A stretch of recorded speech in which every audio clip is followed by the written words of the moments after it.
no.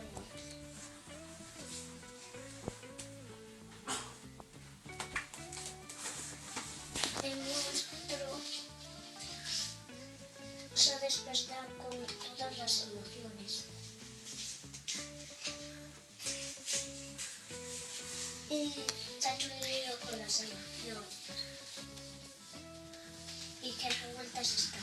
Están así, son un circulito. Y así no funciona nada.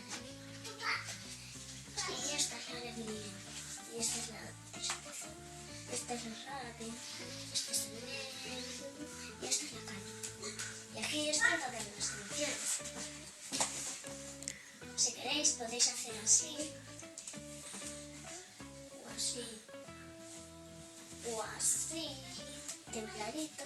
O de todas las formas que queráis.